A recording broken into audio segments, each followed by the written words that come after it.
बिस्मिल्लाहिर्रहमानिर्रहीम। अक्सर पेरेंट्स पूछते हैं कि सर्दियों का सीजन स्टार्ट हो गया है, हम अपने बच्चों की हिफाजत किस तरह करें फ्लू से, चेस्ट इन्फेक्शन से।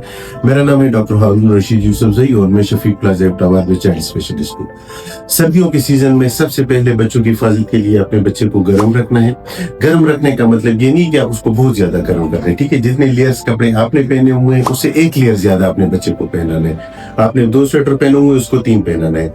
दूसरी चीज, अपने बच्चे को धूल से, धुएं से इससे बचाना है। बच्चे के कमरे में हीटर का अगर इस्तेमाल कर रहे हैं तो आपने पानी लाजमी रखना है, ठीक है, ताकि थोड़ी सी ह्यूमिडिटी रहे। दूसरा, बच्चों के जो हैंडलर्स हैं छोटे बच्चों के, वो उसकी वालदा है, वो उसकी आया है, वो उसकी खाला है, उन्होंने अपनी सफाई लाजमी करनी है। थोड़े थोड़े वक्फे से आपने बच्चे को फीड करवाना है, ठीक है। बच्चे के कमरे में स्मोकिंग बिल्कुल नहीं होनी चाहिए। अगर घर में किसी को नज़ला, जुकाम, खांसी वगैरह है तो उसने बच्चे से दूर रहना है। वालदा को अगर खांसी वगैरह है तो उसने मास्क यूज करना है ताकि उसका इन्फेक्शन बच्चे को ना लगे, ठीक है।